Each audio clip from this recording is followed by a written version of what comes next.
율법이라는 제목으로 말씀을 나누고자 합니다. 로마서를 계속해서 강의는 아니지만 로마서를 꾸준히 훑어보는 방식으로 가고 있는데 다른 성경책보다는 좀 딱딱합니다. 로마서가. 그래도 우리가 한 번 정도는 교리나 한 번 정도는 신학적인 용어들을 들어볼 수 있으면 참 좋다는 생각이 들고, 또 여러분들이 기독교인이라면 소양으로 율법은 뭔지, 또 예수님께서 어떻게 그 율법을 폐하셨는지, 아니면 또 성화가 뭔지, 여러분들이 여러 가지 이야기를 할 때 신학적인 것도 조금은 들을 수 있으면 좋겠다는 생각을 합니다. 그러나 저 같은 경우는 너무 그렇게 강의가 아니기 때문에 신학적인 깊이를 여러분들한테 나눠주는 것보다는 말씀으로 객관적으로 우리가 알아야 될 것들을 좀 나누고자 합니다. 인터넷에 떠돌아다니는 한 유머가 있습니다. 40년간 결혼 생활을 한 부부가 있는데, 부인이 40년이 지난 남편에게 사랑 고백을 듣고자 쫄랐습니다. 어떻게 생각하는지, 나를 어떻게 생각하는지, 우리가 어떻게 이제 살아왔는지를 좀 묘사를 해봐라. 그렇게 이야기하니까 남편이 이렇게 말합니다. A, B, C, D, E, F, G, H. 이거 이게 한국에서 만든 건지 모르겠는데, 남편은 이렇게 말합니다. A, adorable, 사랑스럽고, B, beautiful, 아름다우며, C, charming, 매력적이고, D, delightful, 애교가 있고 밝으며, E, elegance, 우아하고, F, fashionable, 뭐지 있으며, G, gorgeous, 대단하고, H, happy, 행복하고, 함께 있으면 행복한 그런 사람이라고 설명을 해줬습니다. 아내는 막 웃으면서 막 기분이 너무 좋아요. 근데 IJK는 대답을 안 한 겁니다. IJK는 뭐냐라고 말하니까 그 남편이 이거 딱 오시죠? I'm just kidding. 예, 난 농담한 거야.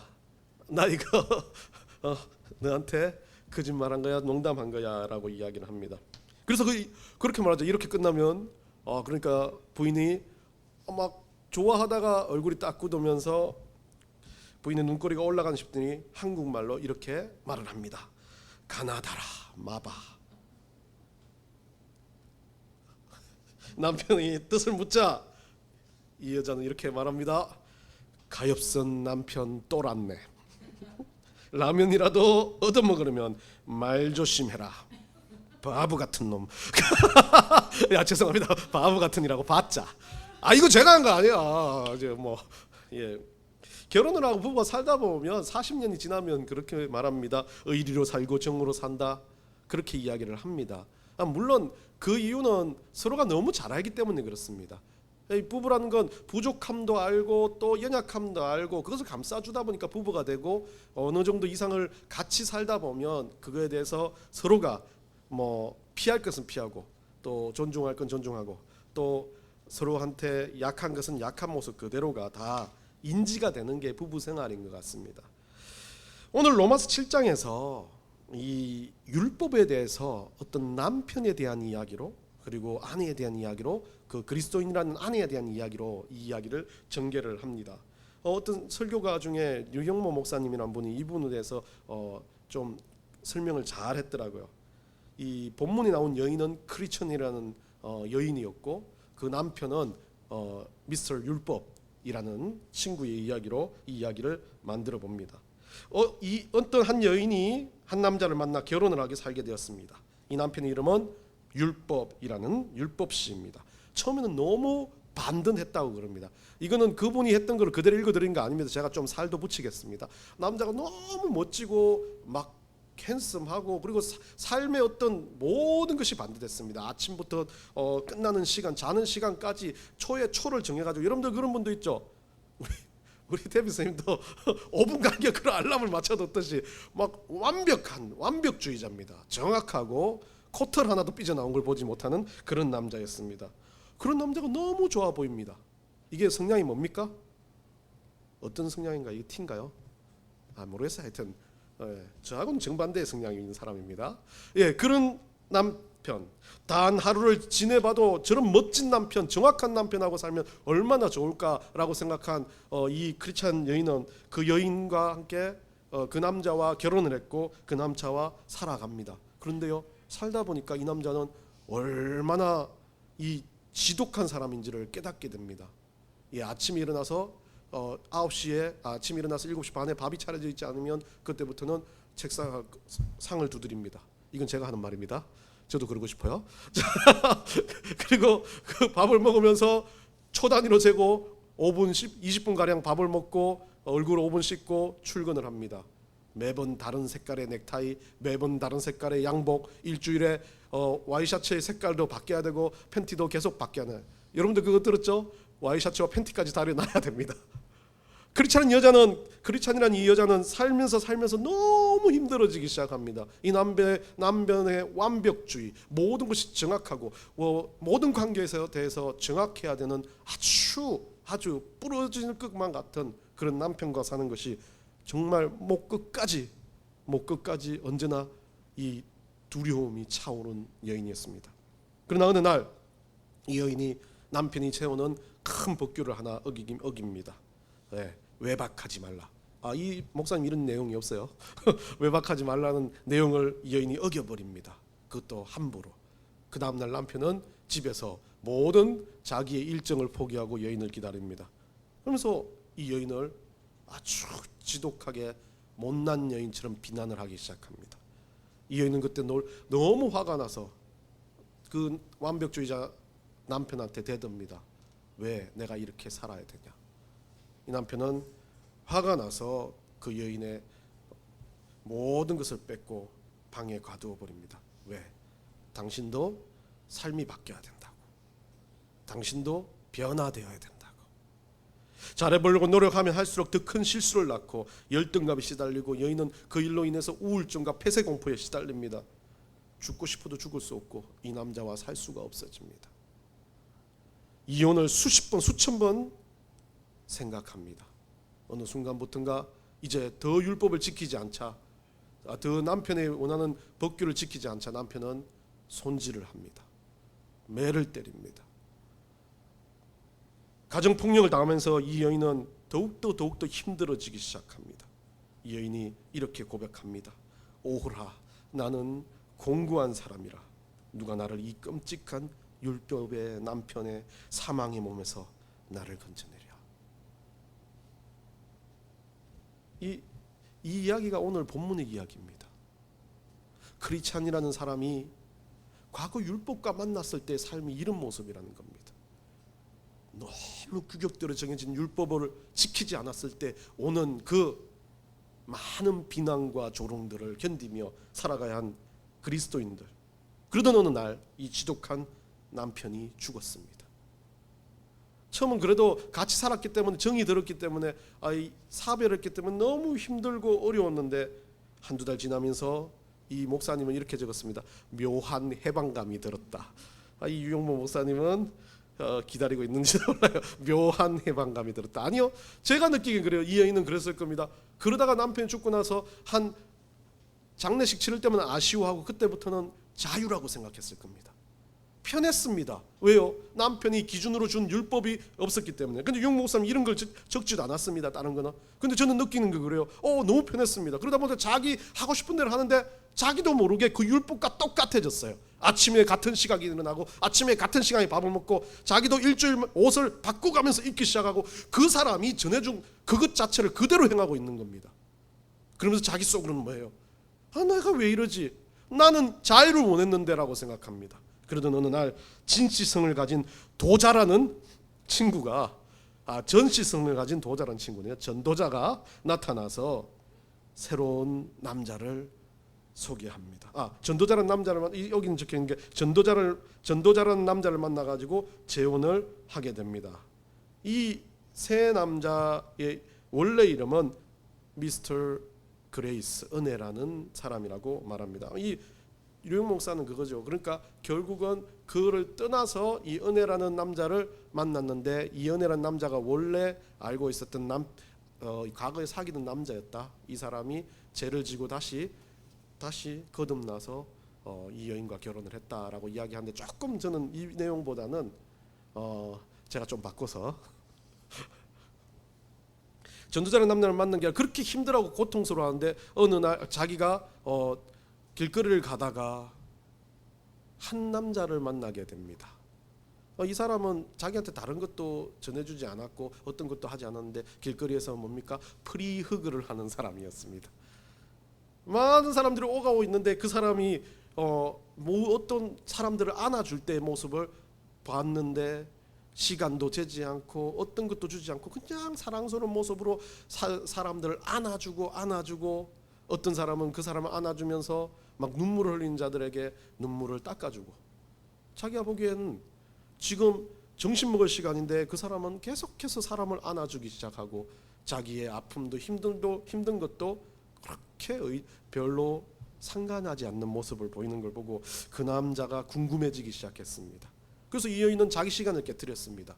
아침에 뭐 빨래를 하고 뭘 해야 될 시간을 다 포기하고 아침도 먹지 않고 그 남자가 나온 시간에 가면 늘 그 남자를 바라보기 시작합니다. 그 남자는 오늘도 여김없이 모든 사람을 안아주고 위로해주고 눈물을 흘려주고 사랑해주는 겁니다. 누누이 바라보다가 이 여자가 이제 어느 날 용기를 내서 자기도 프리허그를 받기 위해서 그 남자 앞에 섰습니다. 참 저는 이야기를 더 잘 짓는 것 같아요. 유영목 목사님보다. 그 남자를 앞에 딱 서니까 웬걸 자기가 예전에 알고 있던 사람이었습니다.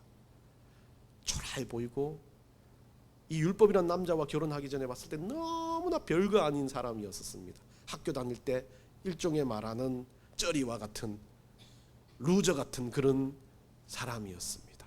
근데 자기 앞에 서 있는 너무나 멋져 보이고 너무나 세상에 어떤 사람보다 대단해 보이는 그 사람이 자기가 예전에 그렇게 무시했던 그 사람이었습니다. 그 사람 앞에 이 여인은 프리허그를 받으며 한없이 울기 시작합니다. 그리고 그 사람한테 말합니다. 당신은 왜 이렇게 자유로울 수 있냐라는 거죠. 당신은 왜 이렇게 사랑스러울 수 있냐라고 말합니다. 그 남자는 말합니다. 이것이 하나님이 나에게 주신 사명이요, 이것이 하나님이 주신 은혜입니다. 이 여인은 모든 것을 젖혀버리고 이 쩌리였던 루저였던 과거에 자기의 알던 그 남자와 다시 결혼을 하게 되는 겁니다. 이런 이야기가 오늘 본문의 이야기인데요. 그게 바로 예수 그리스도를 만나 율법으로 얽매여졌던 우리들이 예수 그리스도를 만나서 이제는 새로운 하나님의 백성으로 살아가는 인생이 되었다는 것. 이게 오늘 본문의 사도 바울이 말하는 핵심입니다. 그런데 중요한 건 예수 그리스도께서 율법을 폐하러 오신 것이 아니라고 말하는 구절들과 또 오늘 본문에서 이 율법은 폐하여졌다라는 이야기가 나오는데 그것을 가지고 조금 율법에 대한 이야기를 조금 말씀을 통해서 나누어 보고자 합니다. 1절에 보면요, 이 사도 바울이 자신의 과거 율법에 빠졌었을 때 오늘 본문 1절에 보면 이 법 아는 자들에게 내가 말한다. 지금 이 선포하는 것은 법을 아는 자들이에요.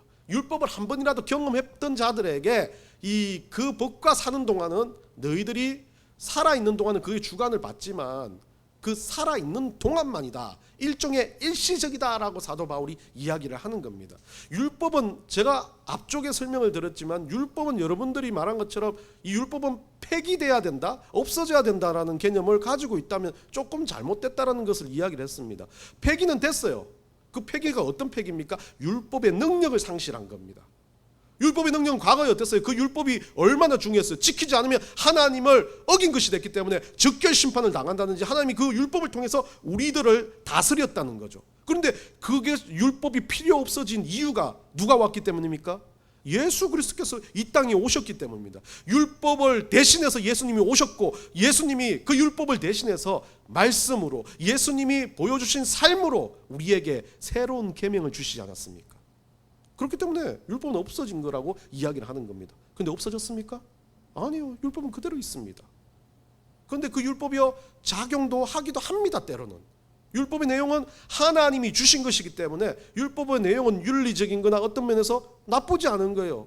그것을 우리가 볼 수도 있는 겁니다. 세상의 법규보다는 세상의 법전을 외우기보다는 율법의 내용을 아는 것도 더 중요하다는 겁니다. 제가 저번에 이야기를 했었습니다. 그런데 그 율법이요 능력을 가지고 그 율법이 무언가를 하려고 한다면 이 땅 가운데 주장해요. 윤리적인 측면에서, 문자적인 측면에서. 그런데 그 율법은 어때요? 생명을 이제 바꾸지는 못하는 능력이 상실된 거지 않습니까? 그 율법으로 인해서 뭔가를 내가 하나님의 백성으로서 위치를 갖고 하나님의 백성으로서 구원을 받는다, 아니라는 거죠. 이제는 뭘로요? 예수 그리스도요. 예수 그리스도를 믿는 믿음으로 우리가 구원을 받는다는 겁니다. 그 다음 율법은 예수 그리스도에 의해서 뭡니까? 폐하여졌는데 그 폐함이 어떤 거요? 예수 그리스도에게 능력이 전달된 거죠. 율법의 능력이 사라져버렸어요. 2절에서 말합니다. 뭐라 그럽니까? 그 율법을, 그 법을 아는 자들, 그러니까 일종의 율법을 아는 모든 자들에게 말하는데, 중요한 건 그거다. 그 율법은 너희들이 이 땅에 사는 동안 영향력을 끼칠 수 있어. 그렇지만 중요한 건 그 율법이 이 땅으로 끝나버리는, 아주 반푼이도 안 되는, 반쪽짜리도 안 되는 그걸 가지고 너희들이 살아가는데 그걸 왜 모르냐. 2절에서요, 남편이 있는 여인, 그 남편 생전에 법으로 그에게 매인받았어. 이제 남편의 이야기를 비유를 가지고 설명합니다. 어떤 남편에게 아까 이야기와 똑같은 이야기를 하는 거죠. 율법시에게 매여 있었으나 그 남편이 죽으면 어떻게 돼요? 그 남편의 법에서 뭐라고 되어 있습니까? 2절 끝자락에 벗어나느니라.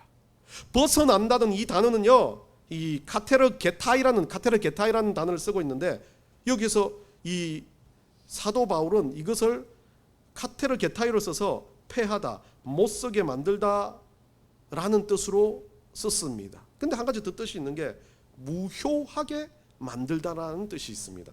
무효해진다는 건 원래 의미를 지닌 이제 카타르게오라는, 이 카타르게오는 완료 수동태에 있는데 뭔가에 대해서 더 이상 얽매이지 않는 것, 효력이 상실되어서 그 효력 안에 들어가지 않는 것의 의미가 강하다는 거죠. 그렇다면 이 율법에서 벗어났다라고 하는 것은 예수 그리스도께서 율법을 다 깨부셔가지고 율법을 깡그리 없애버렸다라는 의미로 강하게 쓰이는 것이 아니라, 율법은 있지만 그 율법의 효력이 없어지고 그 남편, 새로운 남편 예수 그리스도로 인해서 율법의 효력이 다시 나타났다라는 이야기를 하고 있는 거죠. 3절 중요합니다. 그러므로 이 결론과 같은 말을 하는 거죠. 이 율법에 대한 결론이 말입니다. 만일 그 남편 생전에 다른 남자에게 가면 음녀라. 만약에 율법이 있었을 때 너희가, 야, 내가, 우리 사도 바울이 말하는 거예요. 예수 그리스도가 없었고 율법만 있었을 때 다른 것들을 섬기고 한다면 그거 우상 섬기는 거란 거죠. 그러나 만일 남편이 죽으면 그 율법이 효력이 상실됐어요. 없어졌어요. 그럼 자유롭게 되는데, 자유롭게 되어서 다른 남자에게 갈지라도 음녀가 되지 않는다. 예수 그리스도께 오는 것이 맞다라고 이야기하는 거죠. 쉽게 말하면 고린도후서 5장 17절 한번 우리 읽어봅시다. 다 같이 시작. 그런즉 누구든지 그리스도 안에 있으면 새로운 피조물이라. 이전 것은 지나갔으니 보라 새 것이 되었도다. 여러분 잘 암송하는 구절입니다. 그냥 쉽게 암송할 것이 아닌 거죠. 우리는 과거 정말 예수 그리스도가 없는 시기에 하나님의 율법이라는 아주 강렬한, 그 너무나 강렬한 법규 안에 살던 우리가 예수님 안에 들어오면서 어떻게 돼요? 바뀌었다는 거죠. 이전 자유로워졌지만 과거에는 그냥 단순하게 그 사람의 율법에 매여 있는 사람이었지만 이제는 율법으로 벗어나 예수 그리스도 안에서 다시 들어와 어떻게 돼요? 새로운 피조물이 되었다는 거죠. 바뀐 존재가 되었다는 겁니다. 우리 인생을 살아가면서 우리는 어떤 모습으로 살아가고 있습니까? 어쩌면 이 새로운 피조물이 된다는 건, 예수 그리스도는요 그냥 단순하게 율법에 얽매여 있는 사람들은 율법을 지키는 것만 안간힘을 썼습니다. 그러다 보니까 소위 말하는 공로주의, 내가 어떤 일을 했을 때 그 일로 인해서 구원을 받을 수 있다는 생각하는 사람들, 은혜가 없이 무언가 그 법규에만 따라야만 뭔가 될 수 있다고 생각하는 사람들의 모습 속에서 나타나는 것들이 사라졌어요. 그러면 진짜 은혜란 건 내가 예수 안에서 새로운 피조물이 되었다라는 겁니다. 그래서 제가 예전에 그걸 말한 겁니다. 예배 드린다고 구원을 받냐? 아니라는 겁니다. 예배를 드림에 있어서 구원을 받는 조건은 하나님 주신 은혜입니다. 예배는 뭡니까? 우리가 새로운 피조물이 되고 예수 그리스도를 닮아가기 위해서 우리 하나님 명령하신 그 영광스러운 백성으로 살기 위한 우리가 하나님에 대한 표현이죠. 그런데 예배만 드렸다고 구원을 받고, 예배 한 번 안 드렸다고 구원을 못 받고, 그렇게 생각하는 모습들이 공로주의와 비슷합니다. 많은 사람한테 내가 막 어떤 사람들한테 친절하게 막 수천억 기부했다고 내가 구원을 받냐? 아니라는 거죠. 율법의 조건들을 보면요, 어찌 보면 잘못된 조건들이 그럴 수 있습니다. 했던 만큼, 행했던 만큼 무언가 주시는 것들이 넘쳐나는 것처럼 보여진 거죠. 그런데 그 문제에 대해서 예수님은 깡그리 없애버린 거죠. 오로지 구원받을 수 있는 길은 은혜밖에 없다. 율법은요, 행위나 하나님을 믿는 거룩한 백성으로서의 모습은 보일 수 있습니다. 그러나 근본적인 우리 하나님의 백성이 된 모습, 정말 진정한 크리스찬이 된 모습은 그 율법적인 것을 아무리 수천 번 해봐야 소용이 없다는 겁니다. 예수 그리스도를 믿는 믿음, 예수 그리스도를 닮아가는 그 예수 보혈에 잠기는 그 역사만으로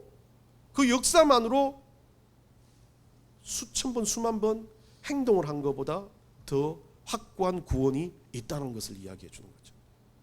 참 억울합니다. 우리 아버지 같은 경우 그랬어요.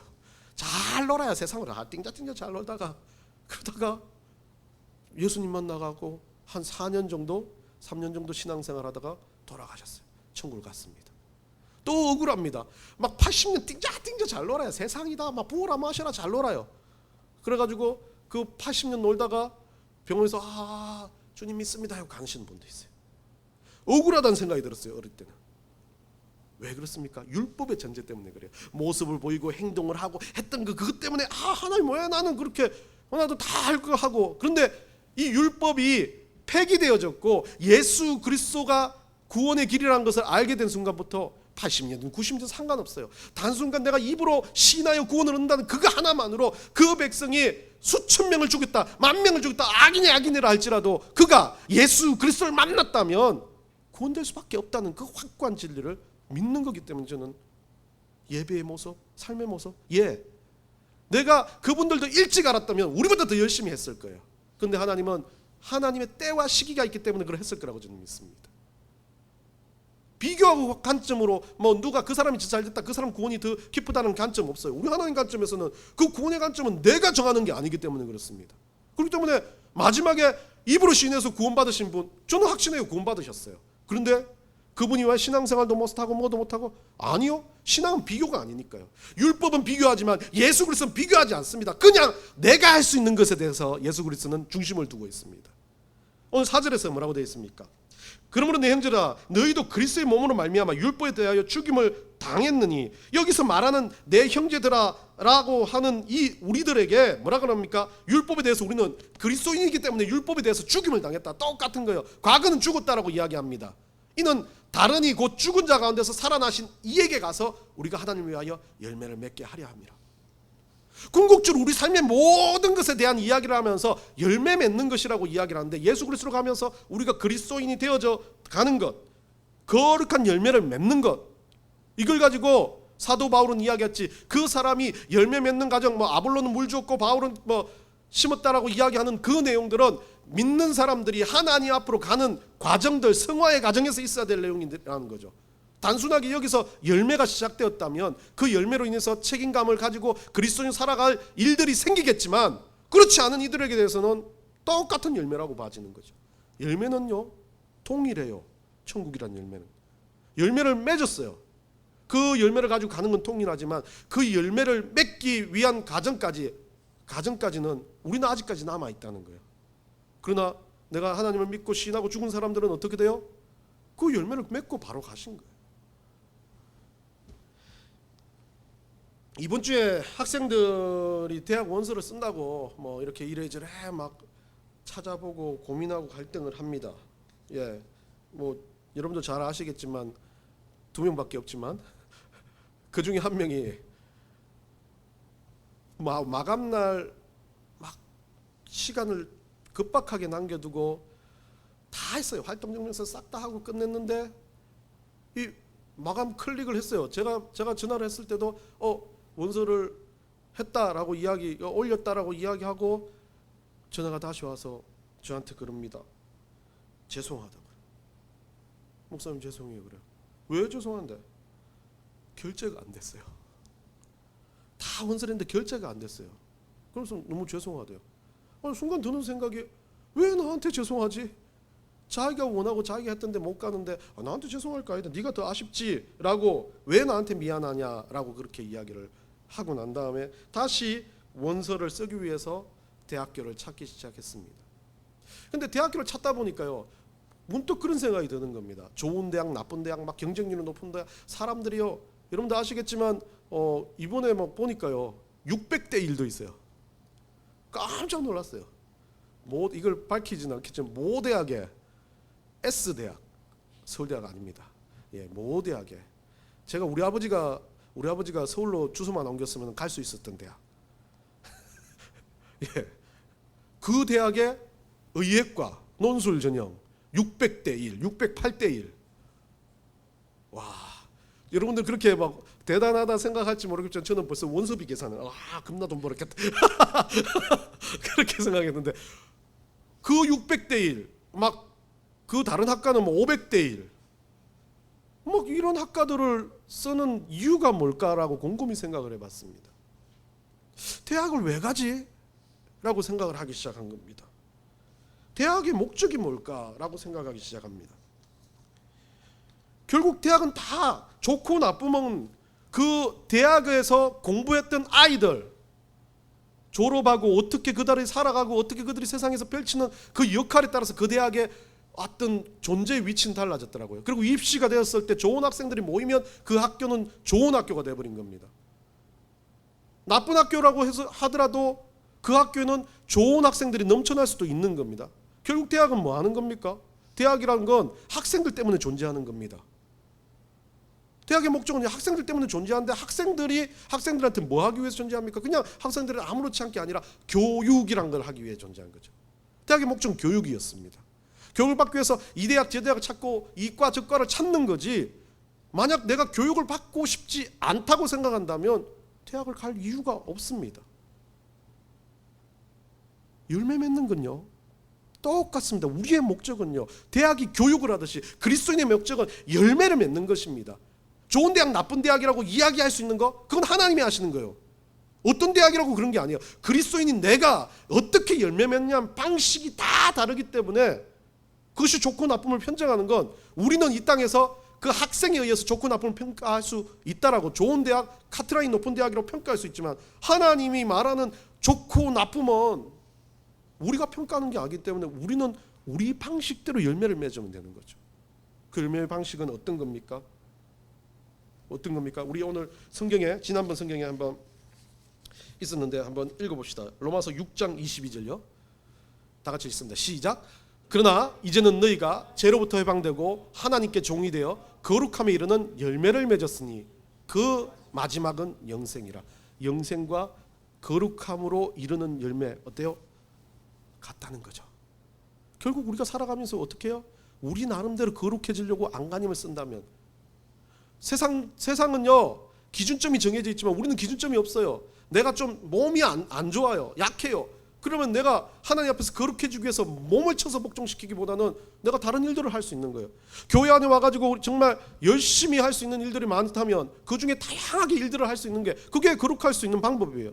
내가 밥 한 끼를 먹더라고 하나님 영광을 위해서 먹는다면 그게 거룩할 수 있는 방법입니다. 내가 돈이 많아요, 누군가를 돕고 하나님 위해 교회를 쓴다면 그것도 거룩함의 방법입니다. 내가 정말 운동을 잘해요, 운동을 열심히 해요, 하나님께 영광을 돌려요, 그것도 거룩함의 방법입니다. 그 모든 열매들을 맺으면서 우리는 어떻게 해요? 마지막에 하나님 나라에 꼴이 나는 거, 영생되는 거, 그게 열매라는 거죠. 그리스도인의 대학과 같은 모습이에요. 목적이 다 열매 맺는 영생의 의미를 가지고 있습니다. 대학의 종류 다 다르듯이 그리스도인의 모습은 다 다릅니다. 다 달라도 돼요. 결국 우리는 영생을 위해서 가는 거기 때문에. 그것 때문에 율법은 그 영생을 위해서 가는 그런 방법이 아니라는 겁니다. 사라진 방법에 의해서 애쓰지 말라고 말합니다. 그 대신 우리는 뭐 하는 겁니까? 지금 예수 그리스도를 믿는 믿음으로 예수님을 닮아가기 위해서 안간힘을 쓰고 노력을 하고 정말 눈물을 흘리며 그 일들을 참아내고 인내하고 고난을 다 감수하는 이유가 바로 우리가 하나님의 백성으로서 열매 맺기 위해서 그런 거죠. 근데 이 열매 중에 악한 열매가 있다고 합니다. 5절 한번 봅시다. 5절에 보면요, 이 악한 열매는 뭐라고 이야기하고 있습니까? 죄의 정욕에 의해서 들어온 사망을 위하여 맺는 열매. 제 정욕에 의해서 오는 열매가 악한 열매라고 말합니다. 우리는 이거에 대해서 상당히 좋은 기준점을 주셨기 때문에 우리는 이 열매를 아주 경계해야 됩니다. 우리의 욕망, 내가 가진 의지, 내가 가진 자존심, 내가 가진 질투심, 내가 가진 생각들, 그것들을 가지고 열매를 맺기 시작하면 그거는 하나님 받으시는 열매가 아니라는 겁니다. 결국은요, 그렇게 생각한다면 어떤 분이 그렇게 이야기하더라고요. 뭐 이건 극단적인 이야기지만 막 천국 빨리 갔으면 좋겠어. 두 가지입니다. 이유가 이 땅이 너무 힘들어요. 막 날마다 빛에 시달리고 날마다 막 일하는데 시달리고 날마다 가게 가운데 시달립니다. 천국 빨리 갔으면 좋겠습니다. 예, 어떤 사람은 그렇게 말합니다. 근데 어떤 사람은 천국 빨리 갔으면 좋겠습니다 라고 이야기할 때 시달리고 그런 게 아니라 진짜 하나님 나라를 사모해서 이야기합니다. 두 번째 방법의 사람은요, 육신의 정욕이 아닌 진짜 사모하는 믿음으로 천국 갔으면 하는 마음입니다. 근데 첫 번째 사람은 뭡니까? 이 땅 가운데 힘드니까 내가 포기하고 도망가는 거예요. 그래서 여러분들이 자기 생명을 포기하는 사람들에 대해서 그거를 자기 정욕이라고 말하는 겁니다. 물론 그 사람들이 구원에 대한 부분이 아니겠지만 그거에 대해서 보면 하나님 판단하시겠지만 분명히 그는 그들이 자기 몸을 했다면 자기 것을 자기 방식대로 했다면 그건 육신의 정욕을 따라간 거죠. 내가 못 참으니까, 내가 안 되니까, 하나님 앞에 맡기지 못하니까요. 우리는요, 사망을 위해서 맺는 열매를 경계해야 됩니다. 내 머릿속에서 나오고 내 머릿속에 판단으로 나오는 것을 경계해야 됩니다. 물론 세상에서 가지고 있는 이성적인 판단은 여러분들이 충분히 하십시오. 그렇지만 어떤 일들에 대해서 하나님 앞에서 판단할 때는 우리의 생각이 아닌 하나님께 기도하는 게 우선순위가 되어야 됩니다. 그러고 난 다음에 그 기도가 결론이 안 나요. 하나님, 내 생각인지 하나님 생각인지 모르겠어요. 여러분들 근데 정말 대단한 건요, 진짜 정욕으로 하는 사람들은, 진짜 사망을 위해서 하는 사람들은 하나님 앞에 물지도 않아요.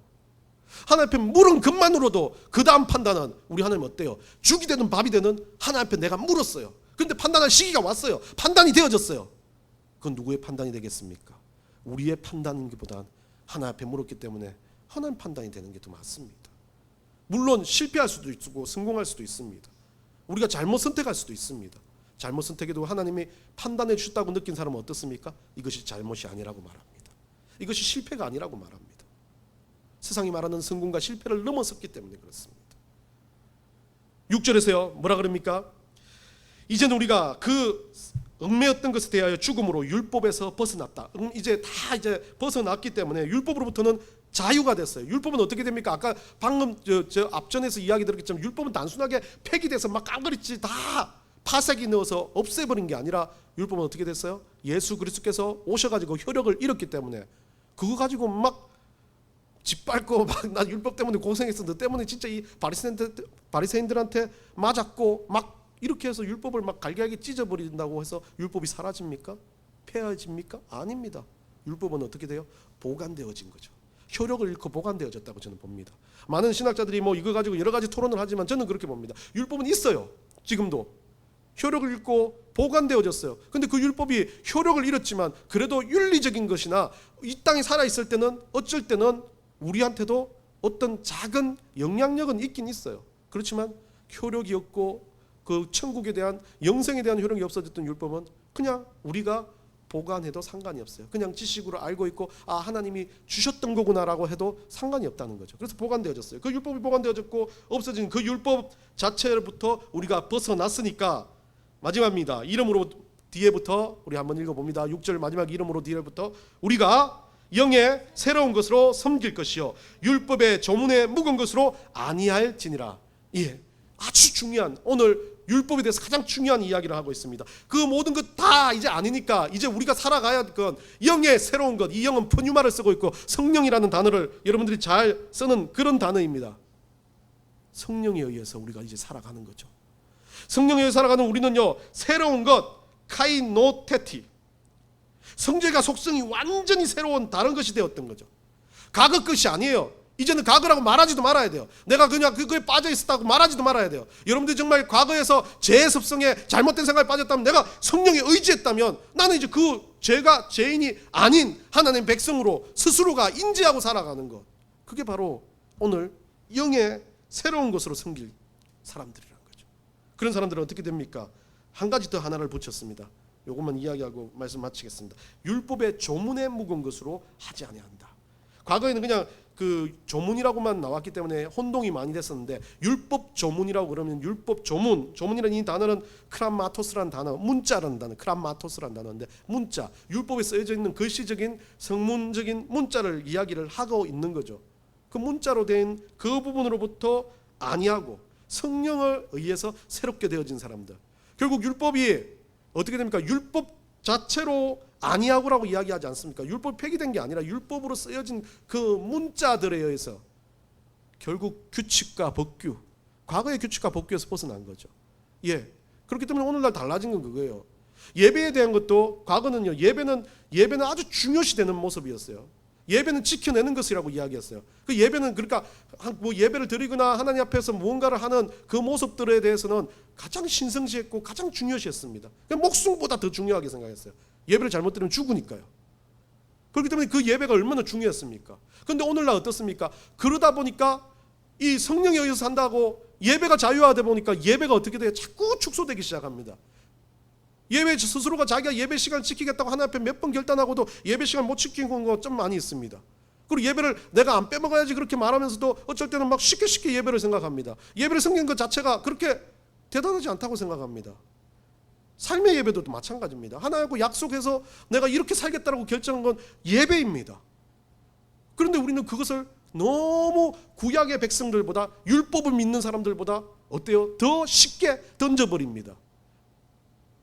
성령을 가지고 산다는 우리가요, 죄의식을 가지가 않습니다. 내가 잘못됐다고 생각하지 않아요. 다른 건 막 사람들 막 욕하고 분노하고 짜증내고 막 범죄 저지른 건 죄라고 생각하고, 내가 하나님과 약속했던 것을 어기는 것에 대해서 상당히 우리는 둔감해져 버렸습니다. 저는 율법 조문에 묵은 것으로 아니하는 것은 이거라고 생각합니다. 물론 주석가들이 이야기하지 않던 율법 조문에 묵은 것은 내가 문자적으로 어떤 형식적으로 주님을 섬기는 것이 아니라 진짜 내 안에 계신 성령님이 두렵고 떨려서 오늘도 내가 어떤 일을 하고 어떤 생각을 하는지 이 성령님의 의지에서 살아가는 것, 그게 성령님을 섬기고 하나님을 섬기는 거란 겁니다. 문자적으로 봐서 그거를 지식적으로 행했던, 그냥 형식적으로 행했던 일들 하는 사람들도 얼마나 열심을 다해 뜨겁게 그 일을 했습니까? 그런데 우리는요, 그거보다 더 뜨겁게 그 일들을 해야 되는데 그렇게 하지 못한다고 이야기하는 거죠. 여러분 삶은 어떻습니까? 율법은 폐기됐습니다. 율법은 우리 삶에서 사라졌습니다. 그런데 중요한 건 사라진 그 율법 앞에서 우리는 지금 우리가 살아가고 있는 그 폐기된 것 때문에 자유함만 강조하고 있는 겁니다. 하나님 앞에서 얼마나 우리가 더 뜨겁게 살기 위해서 성령의 의지에서 성령님께 정말 우리 삶을 뜨겁게 보여줘야 할 백성들이, 자유함은 가다가가지고 하나님 나 이것 때문에 자유해요, 하나님 나 이것 때문에 자유해요, 하나님 나 이것 때문에 자유해라고 하지만 하나님이 하라고 한 명령에 대해서는 전혀 반응이 없는 것, 그건 그리스도인이 아닙니다. 우리가 지금 그리스도인으로 살아가는 주어진 시간들이 있다면 우리는 하나님 앞에서 그 일들에 대해서 율법주의자가 아닌 정말 성령에 의지한 백성으로 그 일들을 최선을 다해서 살아가야 되는 줄 믿습니다. 여러분들 일주일의 삶이 정말 성령께 의지해서 하나라도, 작은 것 하나라도 우리 주님과 함께 동행하며 주님과 함께 하시는 역사가 일어나기를 간절히 축원합니다.